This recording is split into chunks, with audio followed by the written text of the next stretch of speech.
ایک مرتبہ پھر نماز جمعہ کے لیے مسجد میں حاضر ہونے کا موقع نصیب ہوا۔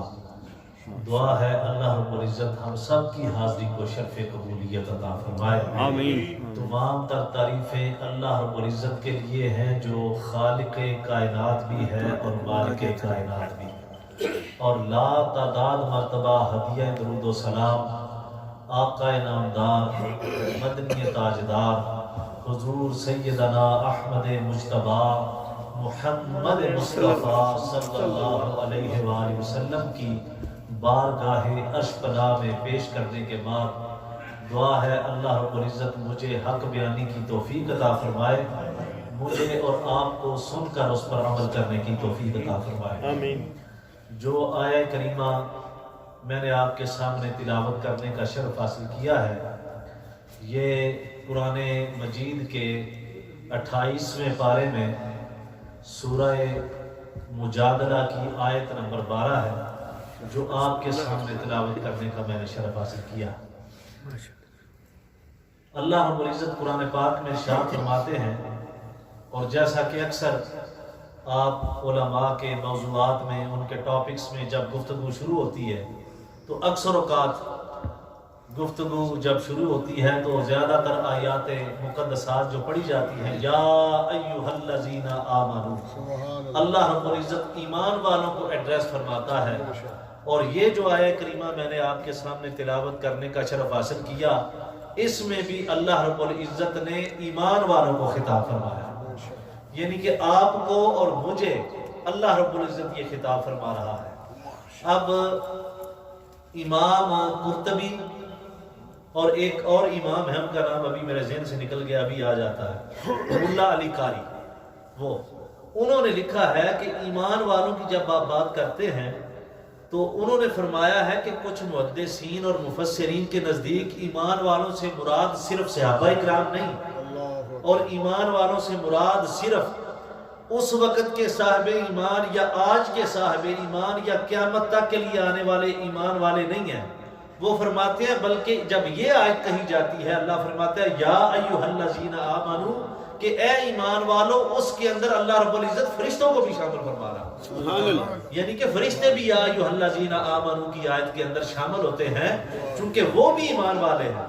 جب بھی اللہ فرمائے یا ایھا الذین آمنوا تو انسانوں سمیت جو جن صاحب ایمان ہیں وہ جن بھی اس آیت میں شامل ہیں، اور اللہ رب العزت کے جو فرشتے ہیں وہ بھی ان آیتوں میں شامل ہوتے ہیں، جن میں یہ کہا جاتا ہے یا ایھا الذین آمنوا۔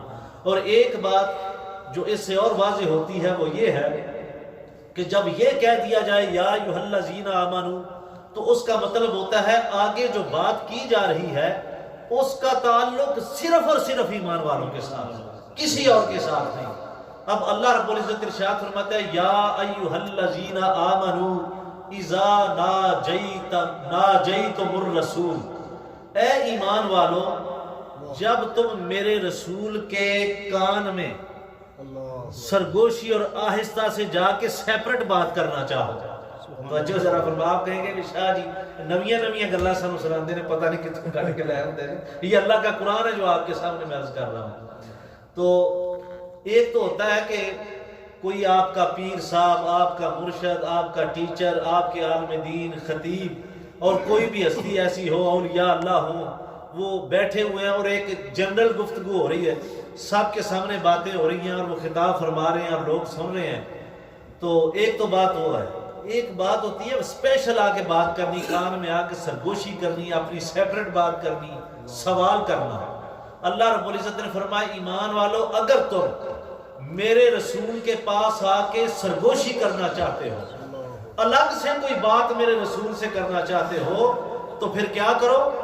اللہ رب العزت نے ارشاد فرمایا جب سپیشل اور سرگوشی سے بات کرنی ہو فَقَدِّمُوا بَيْنَ يَدَيْ نَجْوَاكُمْ صَدَقَةً، پھر تمہارے لیے ضروری ہے کہ میرے رسول سے بات کرنے سے پہلے تم صدقہ ادا کر کے آیا۔ سبحان اللہ، سبحان اللہ، یعنی کہ پہلے صدقہ ادا کرو پھر میرے رسول سے آگے بات کرو۔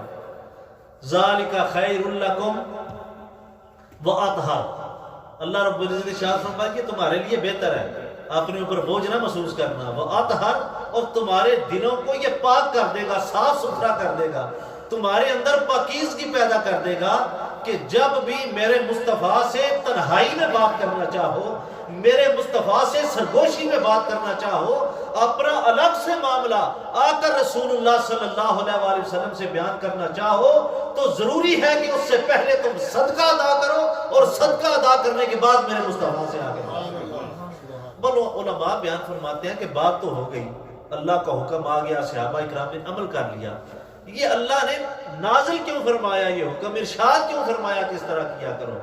علماء بیان فرماتے ہیں کہ ہوتا یوں تھا کہ ہر کوئی اپنی اپنی بات رسول اللہ صلی اللہ علیہ وآلہ وسلم سے کرنے کا شوق رکھتا تھا، اور ہر کسی کی یہ خواہش ہوتی تھی کہ میں الگ سے رحمت عالم صلی اللہ علیہ وآلہ وسلم سے بات کروں، رسول اللہ صلی اللہ علیہ وآلہ وسلم تنہائی میں میری بات سنیں. اور ہر صحابی کا یہ ذوق ہوتا تھا. آج کسی کا پیر مرشد کسی سے الگ سے بات کر لے تو وہ پیر زمین سے نہیں لگ دے، وہ آندا بھی حضرت صاحب جڑے نے میرے نال وکھریاں گل کیتی ہے، مرید تے سارے ہی ہے نا، سارے بیٹھے سن، لیکن ویکھیا جو نہ صرف مینوں بلایا، مینوں وکھریاں کر کے انہاں گل کیتی تے بڑے خوش ہوتے رہے. اور اگر کسی کا پیر اس سے علیحدگی میں بات کر لے تو وہ سمجھتا ہے کہ مجھے کل کائنات مل گئی ہے، اور جس سے میرا مصطفیٰ تنہائی میں بات کر لے، جس سے تاجدار کائنات الگ ہو کے بات کر لے، اس کے لیے کتنی بڑی صدقے اور برکات کی بات ہوگی. تو ہوتا یوں کہ جب ہر کوئی یہ چاہتا کہ میں رسول اللہ صلی اللہ علیہ وآلہ وسلم سے علیحدہ ہو کے بات کروں، سرگوشی کروں، تنہائی میں بات کروں، رسول اللہ میری بات سنیں، تو اب صحابہ اکرام رضوان اللہ علیہم اجمعین کی تعداد تو بڑھتی جا رہی تھی، صحابہ اکرام دن بدن زیادہ ہوتے جا رہے تھے، اسلام جو ہے وہ پھیلتا چلا جا رہا تھا. اب الگ الگ سے جب سوال کرتے تو رحمت عالم صلی اللہ علیہ وآلہ وسلم کی طبیعت پہ بوجھ آتا کہ اب ہر کوئی یہ چاہتا ہے کہ میں الگ سے بات کروں. اب کیسے ہر کسی کی الگ سے بات جو ہے وہ سنی جا سکے؟ تو اللہ رب العزت نے تعظیم مصطفیٰ کی خاطر، ادب مصطفیٰ کی خاطر، رسول اللہ صلی اللہ علیہ وآلہ وسلم کی تعظیم کو مد نظر رکھتے ہوئے اللہ رب العزت نے صحابہ کو حکم فرمایا اگر میرے مصطفیٰ سے تنہائی میں کان میں آ کے سرگوشی کرنا چاہتے ہو تو پہلے صدقہ ادا کرو، پھر آ کے مصطفیٰ.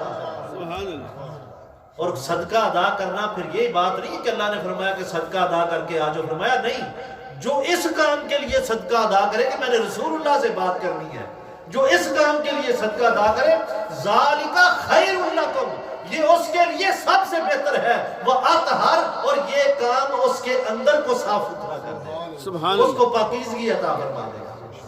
اب میں ایک مثال ہمیشہ دیا کرتا ہوں، پھر آپ کو سمجھاتا ہوں تاکہ بات ذہن نشین رہ جائے کہ درجے میں جو چھوٹا ہو، رتبے میں، درجے میں، مقام میں جو چھوٹا ہو، وہ اپنے سے جو درجے میں بڑا اور اعلیٰ ہو اس کا ادب سکھاتا ہے.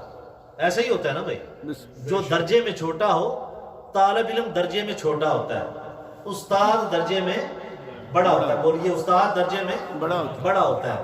اب جو طالب علم ہے، جو اسٹوڈنٹ ہے، وہ تو اپنے ٹیچر کا ادب سکھاتا ہے کہ میرے ٹیچر سے بھائی اگر بات کرنی ہے تو اس طرح کرنا. کوئی نیا بندہ آ جائے، نیا طالب علم کلاس روم میں آ جائے، نیا ایڈمیشن لے کے آ جائے، تو پہلے سے جو اسٹوڈنٹ کلاس میں ہے وہ کہتا ہے کہ میرے جو ٹیچر ہیں ان کی طبیعت ایسی ہے، یہ بڑے سخت ہیں، یہ بڑے نرم ہیں، یہ کلاس روم میں اس چیز کو پسند کرتے ہیں، یہ اس چیز کو پسند نہیں کرتے. یہ بات سمجھ میں آتی ہے. اسی طرح بیٹا جو ہے وہ درجے میں چھوٹا ہے اور باپ درجے میں بڑا ہے. بیٹے کا درجہ کم ہے، باپ کا درجہ اعلیٰ ہے. اب بیٹا جو ہے وہ اپنے باپ کا ادب دوسروں کو سکھائے، اپنے کزنز کو سکھا لے، اپنے باپ کے پاس ملنے والا جو ہلکا احباب ہے اس کو سکھا لے کہ میرے چونکہ باپ ہے، آپ سے زیادہ میں اپنے باپ کو سمجھتا ہوں، تو میرے باپ کی طبیعت ایسی ہے کہ اگر میرے والد سے ملنا چاہو تو ان کے سامنے اس طرح آگے بات کرنی ہے، اس طرح کھڑے ہونا ہے، اس طرح بیٹھنا ہے. اسی طرح جو مرید ہے وہ اپنے شیخ کا ادب سکھاتا ہے، اپنے پیر کا ادب سکھاتا ہے. نیا آنے والا دائرے میں، طریقت میں، ارادت میں نیا داخل ہونے والا شخص جو ہے اس کو پہلے سے جو مرید موجود ہے وہ کہتا ہے کہ پیر صاحب کی طبیعت ایسی ہے، پیر صاحب یہ چیز پسند کرتے ہیں، یہ پسند نہیں کرتے. یہ بات تو سمجھ میں آتی ہے. لیکن اگر الٹ ہو جائے کہ مرید صاحب جو ہے وہ اندر بیٹھے ہوئے ہوں اور پیر صاحب باہر بیٹھے ہوئے ہوں، اور کوئی مرید کا دوست آ جائے ملنے کے لیے اور پیر صاحب اپنے مرید کا ادب سکھانا شروع کر دیں، بھئی بات یہ ہے کہ میرے مرید کا جو ہے وہ طبیعت ایسی ہے، وہ یہ چیز پسند کرتا ہے یا یہ چیز پسند نہیں کرتا، تو بات بنتی نہیں نا، سمجھ نہیں آتی۔ اسی طرح ٹیچر جو ہے وہ اپنے شاگرد کا ادب نہیں سکھاتا، اسی طرح جو باپ ہے وہ بیٹے کا ادب نہیں سکھاتا۔ یعنی کہ معمول یہ ہے کہ جو درجے اور مقام میں چھوٹا ہو وہ اس کا ادب سکھاتا ہے جو درجے اور مقام میں بڑا ہو۔ تو ایک بات عقیدہ اہل سنت والجماعت کا ذہن میں رکھیں کہ سارے نبی اور رسول بھی مل جائیں، ساری مخلوق کے جتنے بھی جو سب سے اعلیٰ مقام رکھنے والے لوگ ہیں وہ مل جائیں، سارے نبی اور رسول بھی مل جائیں، امام الانبیاء سمیت سارے نبی مل کے بھی اللہ کے مقام کو نہیں پہنچ سکتے، اللہ کے درجے کو نہیں پہنچ سکتے۔ وہ اللہ خالق ہے، نبی مخلوق ہے، اللہ کا درجہ سب سے زیادہ بلند ہے۔ تو جب اللہ کا درجہ سب سے بلند، اللہ کا مقام سب سے بلند، اللہ کا رتبہ سب سے بلند، تو پھر وہ خدا ہو کے ادب مصطفیٰ کا سکھا رہا ہے، سبحان اللہ، وہ خدا ہو کے ادب رسول اللہ کا سکھا رہا ہے، اور بتانا یہ چاہ رہا ہے کہ اے میرے محبوب کے امتیوں اور ایمان والوں سن لو، جب میں خدا ہو کر رسول کا ادب سکھا رہا ہوں تو پھر سمجھ جاؤ میرے رسول کی تعظیم، میرے رسول کا ادب یہ ایسا عمل ہے جو رسول کی ادب اور تعظیم کرے گا اللہ اسے جنت عطا کرے گا۔ سبحان اللہ، سبحان صرف اللہ۔ اس کے اس عمل کی وجہ سے۔ ایک حدیث پاک آپ کے گوش گزار کرتا ہوں، حضرت انس رضی اللہ تعالیٰ عنہ نبی کریم صلی اللہ علیہ وآلہ وسلم کی خدمت میں 10 سال رہے، 10 سال مسلسل رسول اللہ صلی اللہ علیہ وآلہ وسلم کی بارگاہ میں آپ کی خدمت کرتے رہے۔ آپ فرماتے ہیں قال انس رضی اللہ تعالی عنہ قال رسول اللہ صلی اللہ علیہ وسلم قال، آپ فرماتے ہیں کہ ایک دن مجھے نبی کریم صلی اللہ علیہ وآلہ وسلم نے فرمایا یا انس ہو، کہ اے انس میرے قریب آ۔ فرماتے ہیں کہ میں حضور کے قریب ہوا، آپ نے فرمایا وقر الکبیر، وقر الکبیر ورحم الصغیر ترافقنی فی الجنہ۔ آپ فرماتے ہیں انس اپنے سے بڑے کا ادب کیا کرو۔ سبحان اللہ، گل غور نہ سنے، بڑی مزے والی گل ہے یہ۔ عام ایک تو بات ہے بڑوں کی، آپ فرمایا بڑوں کا ادب کیا کرو اور چھوٹوں پہ رحم کیا کرو۔ ترافقتنی فی الجنہ، اگر یہ عمل کر لو گے کہ اپنے سے بڑے کا ادب کر لو اور اپنے سے چھوٹے سے شفقت کر لو، رحم کر لو، تو رسول اللہ فرماتے ہیں جنت میں میری سنگت اللہ عطا فرمائے گا، سبحان اللہ، جنت میں میری صحبت عطا فرمائے گا۔ کس عمل سے؟ دیکھنے میں بڑا چھوٹا سا عمل ہے، کس عمل سے؟ اگر اپنے سے بڑے کا ادب کیا اور چھوٹے سے محبت کی، شفقت کی، رحم کیا، تو یہ کرنے سے اللہ تجھے جنت میں میری رفاقت عطا کرے گا۔ اور اگر رسول کے بڑوں کا ادب کر لو، رسول کی امت کے، رسول کی امت کے جو بڑے ہیں اس کا ادب کرنے سے، اور رسول کی امت کے جو چھوٹے ہیں ان سے شفقت کرنے سے جنت میں رسول کی سنگت ملتی ہے۔ اگر خود محمد مصطفیٰ کا ادب کرو، خود محمد مصطفیٰ سے محبت کرو، پھر جنت کیوں نہ ملے گی، سبحان اور اللہ، پھر جنت سبحان میں اللہ، مصطفیٰ کی سنگت کیوں نہ ملے گی۔ سبحان اللہ، سبحان اللہ۔ اعلیٰ حضرت مجدد دین و ملت امام الشاہ احمد رضا خان بریلوی، اللہ کروڑوں رحمت نازل فرمایا آپ کے مزار پر انوار پہ۔ آپ نے کیا خوبصورت بات کی ہے، میں ذرا تھوڑی سی ترمیم کر کے وہ شعر پڑھتا ہوں۔ آپ فرماتے ہیں کہ تجھ سے اور جنت سے کیا مطلب رے منکر دور ہو۔ سبحان، ماشاء اللہ، منکر ماشاء دی اللہ، تھا کو اور لفظ لایا کہ تیرا تے جنت دا کی تعلق ہے، تو تے رسول اللہ دا بے ادب ہے۔ تجھ سے اور جنت سے کیا مطلب رے منکر دور ہو۔ اعلیٰ حضرت مجدد دین و ملت امام الشاہ احمد رضا خان بریلوی آپ فرماتے ہیں کہ اے میرے نبی کے منکرو، جنت کا تمہارے ساتھ کوئی واسطہ نہیں، جنت کا تمہارے ساتھ کوئی مطلب نہیں۔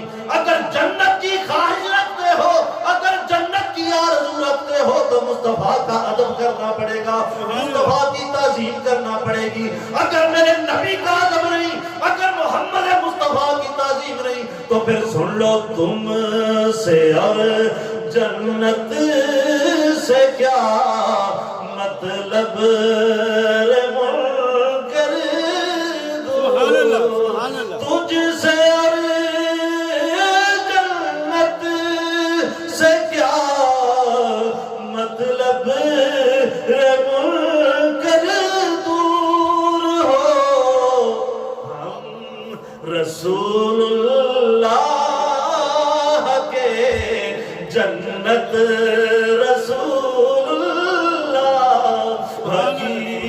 ذرا کہہ دے میرے ساتھ، ہم رسول اللہ کے جنت رسول اللہ، بلند آواز سے، ہم جو سمجھتا کہ ہم بھی رسول کے ہیں جنت بھی رسول کی ہے، چپ نہ رہے، ہم رسول اللہ کے جنت رسول اللہ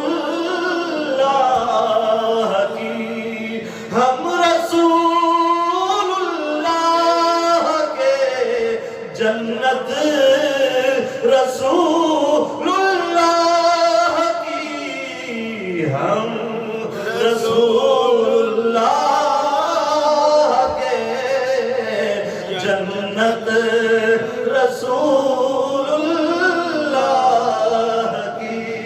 سبحان اللہ، سبحان اللہ، سبحان اللہ۔ اللہ رب العزت خود خدا ہو کر رسول کا تعظیم سکھا رہا ہے، سبحان میرے اللہ۔ مصطفیٰ کا ادب سکھا رہا ہے۔ سورہ الاحزاب ہے، اب ذرا اس کی طرف آ جائیے، دیکھتے جائیے کہ اللہ کیا کیا ارشاد فرما رہا ہے۔ ابھی میں نے وہ آیت نہیں پڑھی، وہ میں آپ کو سنا چکا ہوں، اس لیے اس طرف نہیں جا رہا، سورہ الحجرات کی طرف ذرا توجہ فرمائیے۔ سورہ الاحزاب ہے، اللہ رب العزت ارشاد فرماتا ہے یا ایھا الذین آمنوا، پھر کہہ دیا ایمان والو، سبحان اللہ اللہ۔ رب العزت اے، چونکہ یہ تعظیم کا جو ٹاپک ہے نا، جو ادب کا موضوع ہے، یہ بے ایمانوں کا موضوع ہی نہیں، سبحان اللہ، ماشاء جو بے ایمان ہے ان کا یہ ٹاپک ہی نہیں ہے، اللہ۔ یہ اس گلی کے مسافر ہی نہیں ہے۔ جب بھی ادب اور تعظیم کی بات آتی ہے اللہ فرماتا ہے یا ایھا الذین آمنوا، اے ایمان والو سن لو میرے نبی کی تعظیم کیا ہے۔ فرمایا یا ایھا الذین آمنوا لا تدخلوا بیوت النبی، اے ایمان والو میرے نبی کے گھر میں اجازت کے بغیر داخل نہ ہوا کرو۔ سبحان اللہ، تو جو ہے آپ کی، سبحان اللہ۔ اب یہ اس آیت کا اگر شان نزول آپ کو سناؤں، میرے نبی کریم صلی اللہ علیہ وسلم نے شادی کی حضرت سیدہ زینب رضی اللہ تعالیٰ عنہ کے ساتھ، ام المومنین کے ساتھ۔ جب شادی ہو گئی تو آپ کے اور میرے نبی نے اپنا ولیمہ کیا، سبحان اللہ، سبحان حضور نے اللہ۔ ولیمہ کیا اور ولیمہ کر کے دعوت عام کر دی کہ جتنے صحابہ ہیں مدینے میں، جتنے رہنے والے ہیں، آج مصطفیٰ کے گھر ولیمے کی دعوت کھانے کے لیے۔ سبحان اللہ۔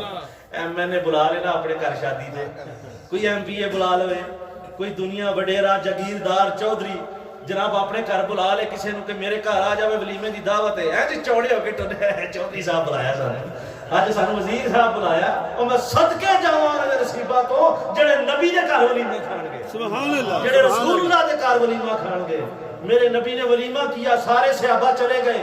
اب اللہ نے، اب وہاں پہ واقعہ کیا ہوا، وہاں پہ جا کے بیٹھ گئے، کھانا تیار ہو رہا ہے، وہاں پہ بیٹھ کے انتظار کرنے لگ گئے۔ کھانا پک گیا، رسول اللہ صلی اللہ علیہ وآلہ وسلم نے صحابہ اکرام کی ڈیوٹی لائی، کھانا جناب پیش کر دیا۔ کھانا تناول کر کے گروپس میں صحابہ اکرام آتے تھے، چونکہ جگہ تنگ تھی، کھانا کھاتے اور اٹھ کے چلے جاتے۔ دوسرا گروپ آتا، وہ اٹھتا کھاتا چلا جاتا، تیسرا گروپ آتا، وہ کھانا کھاتا اور چلا جاتا۔ جب سب چلے گئے تو اینڈ پہ 3-4 لوگ جو وہ بیٹھ گئے، اپنی گپیں لگانی شروع کر دی، اور جیسے ہم کرتے ہیں جہاں بھی جائیں۔ نبی کریم صلی اللہ علیہ وسلم اٹھے، آپ حجرے شریف میں چلے گئے، حجرے شریف میں تھوڑی دیر آرام فرما کے باہر آئے، کیا دیکھتے ہیں وہ نبی کے صحابی پھر ادھر بیٹھے ہوئے، آپ پھر جو ہے وہ حجرے شریف میں چلے گئے، تھوڑی دیر بعد پھر آئے، کیا دیکھتے ہیں وہ پھر باتیں کر رہے ہیں، آپس میں بیٹھ کے اٹھ کے جاتے نہیں ہیں۔ جب یہ عمل ہوا، رسول اللہ صلی اللہ علیہ وسلم کے قلب مبارک پہ تھوڑا سا بوجھ آیا، آپ کو تکلیف ہوئی، اللہ نے قرآن نازل فرمایا، سبحان اللہ، اور قرآن نازل فرما کے اللہ نے فرمایا یا ایھا الذین آمنوا لا تدخلوا بیوت النبی، اے ایمان والو جب تک رسول اجازت نہ دے، رسول بلائے نہ، تب تک میرے نبی کے گھر میں داخل نہ ہوگا۔ سبحان اللہ۔ اور آگے فرمایا اگر میرا رسول کھانے کے لیے بلائے تو کھانے کے لیے جاؤ، وہاں پہ بیٹھ کے کھانا پکنے کا انتظار نہ کیا کرو۔ یہ قرآن کی آیت کا ترجمہ ہے جو آپ کے سامنے، اپنی طرف سے ایک لفظ میں نے ابھی تک ایڈ نہیں کیا۔ اللہ فرماتا ہے اگر کھانا پکنے میں دیر ہو اور وہاں پہ بیٹھ کے کھانا پکنے کا انتظار نہ کیا کرو، جب کھانا پک جائے تب آیا کرو، اور جب کھا لو تو اللہ فرماتا ہے اٹھ کے چلے جایا کرو، سبحان اللہ۔ وہاں پہ بیٹھا نہ کیا کرو۔ اور اللہ رب العزت نے اتنے خوبصورت الفاظ فرمائے ہیں قرآن پاک میں، اللہ تعالیٰ ارشاد فرماتا ہے جب تم بیٹھے رہتے ہو، آپس میں باتیں کرتے ہو، میرے نبی کے دل پہ بڑی تکلیف ہوتی ہے، میرا نبی بوجھ محسوس کرتا ہے، اور میرے نبی کو شرم بھی آتی ہے، حیا بھی آتی ہے. میرا نبی جنہیں مروتن نہیں آکھیا جاندہ، میرا نبی چونکہ رحمت للعالمین ہے، میرا نبی جو ہے وہ مروتن تمہیں کہتا کچھ نہیں. میرا رسول تمہیں یہ نہیں کہتا کہ اٹھ کے چلے جاؤ. میرے رسول کو شرم آتی ہے. اللہ فرماتا ہے لیکن میں حق بیان کرنے سے نہیں شرماتا، میں حق بیان کرنے سے پیچھے نہیں ہٹتا جو مرضی ہو. میں خدا ہو کے کہہ رہا ہوں، میرا نبی تو شرماتا ہے، میں کہہ رہا ہوں جب رسول کے گھر میں کھانا تناول کر لو تو اسی وقت اٹھ کے چلے جایا کرو، یہی تمہارے لیے بہتر ہے. سبحان اللہ، سبحان اللہ. اللہ نے ادب دسیا کہ نہیں رسول دے دربار کا؟ سبحان اللہ. آقا علیہ السلام دے گھرانے دا ادب دسیا کہ نہیں دسیا؟ بھائی جب بھی آؤ اس طریقے سے میرے رسول کی بارگاہ میں آؤ.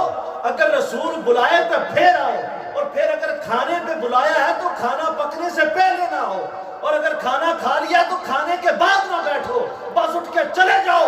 یہ میرے رسول کے دربار کا ادب ہے، یہ میرے رسول کے گھر کا ادب ہے. اور یہ ادب جو ہے یہ کوئی اور نہیں، خود اللہ رب العزت قرآن پاک کے اندر سے. سبحان اللہ، سبحان اللہ، سبحان اللہ. ہم رسول اللہ کے جنت رسول اللہ کی، ہم رسول اللہ کے جنت رسول اللہ کی. سبحان اللہ. ادب دیکھیے رحمت عالم صلی اللہ علیہ وآلہ وسلم کا. آپ نے بات سن رکھی ہے اور میں پھر عرض کر دیتا ہوں کہ جب فتح مکہ ہوتا ہے، رسول اللہ صلی اللہ علیہ وآلہ وسلم حرم کعبہ میں تشریف لاتے ہیں تو آپ فرماتے ہیں بلال ذرا اذان دے نا، مسلمانوں کو بلا کعبے میں. حضرت بلال عرض کرتے ہیں کہ یا رسول اللہ میں مدینہ شریف میں تھا تو آپ کہتے تھے اذان دے تو میں کعبے کی طرف منہ کر لیتا تھا، اذان دیتا تھا.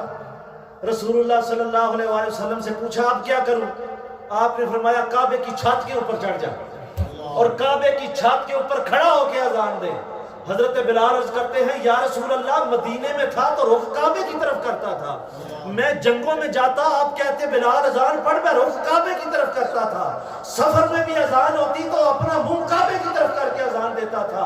اے رحمت عالم آج آپ نے مجھے کعبے کی چھت پہ کھڑا کر دیا، آپ بتائیے اب میں کدھر منہ کر کے اذان دوں؟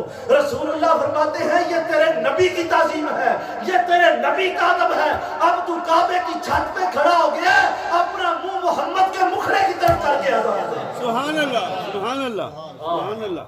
پہلے تو رخ ہوتا تھا کعبے کی طرف، اب چڑھ گیا کعبے کی چھت پہ، اب محمد کے مکھڑے کو دیکھتا جا اللہ کی تسبیح بیان کرتا ہے، محمد کے مکھڑے کو دیکھتا جا اللہ اکبر کہتا جا، محمد کے مکھڑے کو دیکھتا جا حی علی الصلاۃ کہتا جا، حی علی الفلاح کہتا جا. اور میں نے ایک کتاب میں یہ پڑھا ہے کہ رسول اللہ صلی اللہ علیہ وآلہ وسلم کعبہ شریف کا طواف کر رہے تھے اور بلال چھت جب اذان پڑھنے کے لیے کعبے کی چھت پہ تھے، رسول اللہ طواف کر رہے تھے. اب بلال کا رخ ایک طرف نہیں تھا. بلال کہتے ہیں رسول اللہ طواف کرتے ہوئے جب رکن یمانی کے پاس آتے ہیں، بلال کہتے ہیں اللہ اکبر اللہ اکبر. رسول اللہ چلتے ہوئے جب حجر اسود کے پاس جاتے ہیں، بلال کعبے کی چھت سے رخ بدلتا ہے، حجر اسود کی طرف منہ کر کے کہتا ہے اللہ اکبر اللہ اکبر. جب رسول اللہ حتیم کے پاس پہنچتے ہیں، وہ کعبے کی چھت پہ اپنا رخ پھر رسول اللہ کی طرف موڑتا ہے اور حتیم کی طرف رسول پہنچ چکے ہیں، ادھر منہ کر کے کہتا ہے اشہد ان لا الہ الا اللہ، اشہد ان لا الہ الا اللہ. جب بلال دیکھتے ہیں کہ رسول طواف کرتے ہوئے دوسری طرف پہنچ گئے ہیں، اپنا رخ بدل کے محمد مصطفیٰ کی طرف انگلی کا اشارہ کر کے حضرت بلال کہتے ہیں اشہد ان محمد رسول اللہ، اشہد ان محمد رسول اللہ. اور لوگوں وہ کیسا وقت ہوگا، وہ کیسی گھڑی ہوگی، وہ کیسی ساتھ ہوگی جب اذان پڑھنے والا یہ کہے اشہد ان محمد رسول اللہ اور سامنے محمد کے مکھڑے کی زیارت ہو رہی ہو، سامنے محمد مصطفیٰ نظر آ رہے ہو، اذان پڑھی جا رہی ہو. اس اذان کی کیفیت کیا ہوگی، صحابہ کی کیفیت کیا ہوگی، اس نماز کی کیفیت کیا ہوگی جس میں صحابہ یہ کہہ رہے ہو اللہم صلی علی محمد وعلی آل محمد اور محمد سامنے موجود ہو. اس وقت محمد مصطفیٰ کی تعظیم کا سبحان اللہ، سبحان اللہ، اللہ اکبر، یا رسول اللہ.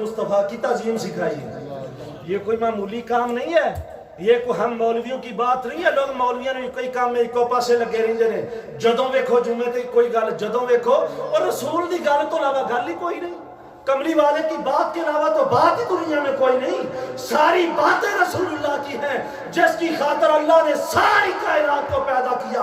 ہر بات مصطفیٰ کی بات میں گم ہو جاتی ہے، ہر مقام مصطفیٰ کے مقام میں بند ہو جاتا ہے. سارے درجے، سارے رتبے، ساری رنگینیاں، ہر چیز کائنات کی مصطفیٰ کے قدموں پہ آپ کو مانو. سبحان اللہ سبحان اللہ. رسول اللہ صلی اللہ علیہ وآلہ وسلم نے جب ظاہری وصال مبارک فرمایا، دنیا سے رخصت ہوئے، تو یہی بلال تھے جو مدینہ طیبہ چھوڑ کے چلے گئے تھے. ہجر رسول میں، میرے نبی کی جدائی میں لوگ کہتے تھے بلال اذان پڑھ. حضرت بلال کہتے ہیں میں جب اذان پڑھتا تھا تو کہتا اشہد ان محمد رسول اللہ. مجھے سامنے محمد مصطفیٰ کا مکھڑا نظر آتا تھا. اب میں اذان پڑھتا ہوں، مجھے ظاہری طور پر حضور کا چہرہ نظر نہیں آتا.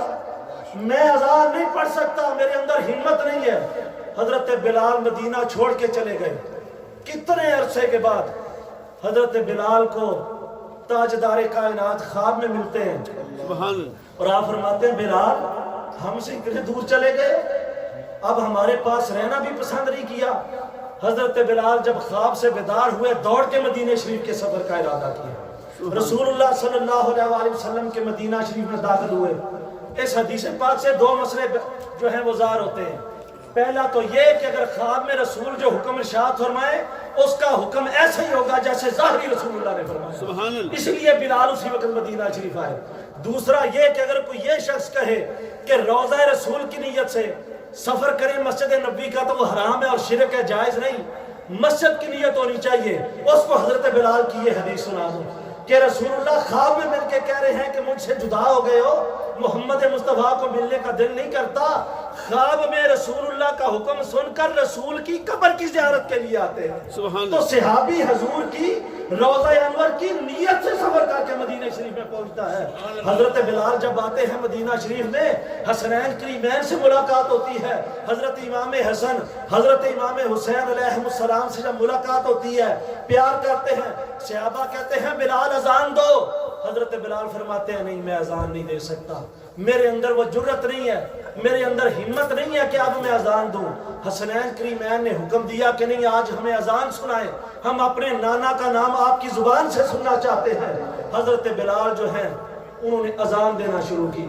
اذان دینا جب شروع کی، یہ کتابوں کے اندر، حدیث اور سیرت کی کتابوں کے اندر لکھا ہے، حضرت بلال نے کہا اللہ اکبر اللہ اکبر.